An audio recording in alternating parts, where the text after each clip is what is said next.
What's up everyone? Hope you're all doing well. It is week 2 of the Erg Endurance Series. Just kicked off yesterday, actually. And let me just take you through what this week's challenge is, and then what I'm thinking about as far as my strategy goes. This week's challenge is called, I believe it's called Climbing Everest. And it is 4 intervals of 2,212 meters with a 2-minute 20-second rest in between. So 88.48 meters is how tall Mount Everest is. So there's the connection. But yeah, it's basically 2K plus a little bit with 2 minutes rest is how I'm thinking about it. And it's scored on only 2 dimensions. So week 1, you had 4 scoring opportunities. This week you have 2. So each of those scores is more significant. The first scoring dimension is the time of the first interval. So basically that first 2,200 meters, how fast can you complete it? And then the second scoring dimension is total time for all 4. The field could go one of 2 ways, which is decide to go all in on that first interval, or we'll see the crowd swing the other way and decide to focus on the overall time. It's gonna be hard to know which way to go until we start to see some scores roll in over the next few days. My rough plan for today, of course, any plan can get blown up midway through depending on how you're feeling on the day, so you gotta be ready to adjust. But if I'm feeling good, my plan is to attempt to do that first 2K in, I'm gonna say 2K PB pace plus 4 seconds. For those that aren't sort of fluent in erg speak, what that basically means is I'm gonna go about 4 splits, 4 seconds per 500 meter slower than my 2K PB pace. So my 2K PB pace is a 1:32.4. I'm gonna aim for this first interval today to be around 1:36.5. Now, if I'm feeling good, it shouldn't be too taxing. If I'm not feeling good, it could feel pretty close to a maximal effort today. I'll know about 500 meters in. My plan is to then shoot for 10K pace for the remaining 3 intervals. So my 10K PB pace is a 142.3. So if I can sit right around that for the last 3 intervals, I think that would be a very solid performance. Regardless of what happens today, I'll learn a lot that will inform the second attempt in a few days' time. Yeah, let's get right into it.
couple key learnings and takeaways from that first attempt, which overall I'm really happy with because I was able to basically hit what I thought was an ambitious target for myself. Two things to know going into it. This workout, you have to go into it knowing that the first rest break is going to feel the worst. That's if you've picked a firm but realistic pace for reps 2, 3, and 4. The first rest break will feel the worst because you've just done your hard 2K, right? The hardest rep in terms of pace. So naturally you're gonna feel tired, not gonna feel good, but you have to go into that break believing that you will recover ever so slightly during reps 2 and 3. Again, if you've picked the right pace for those reps. The first break feels terrible. Do rep 2. Second break, you should feel a little bit better, and that should give you a little confidence going into rep 3.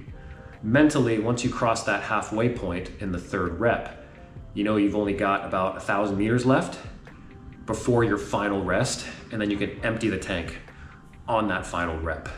That is just generally the mindset I would go into this challenge with. Don't be surprised when you feel terrible after that first 2K, right? That is by design. And then yeah, if you're fit enough, if you've got the conditioning and the ability to recover, you can recover so that you can have a hard final rep. I forget exactly what my opening 2K my opening 2K or 2200 was 136.6. So right around 4 splits above my 2K PB, which was basically what I was targeting. And then the subsequent reps, reps 2 and 3 were a bit slower than my 10K PB pace, which was what I had aimed for, but the final rep was quite a bit faster. So I think on average, those 3 reps were probably below my 10K PB pace. So again, I guess I got a little lucky in how I paced that out. I'm really happy with this score, and honestly, if I didn't have another attempt, I think I'd be satisfied with this, but I'll probably try one more time anyways and just really go into it with a nothing to lose attitude. And we'll see what happens later in the week. So for those of you that haven't tried this yet, best of luck. Until next time, take care of yourselves. Keep chasing. Peace.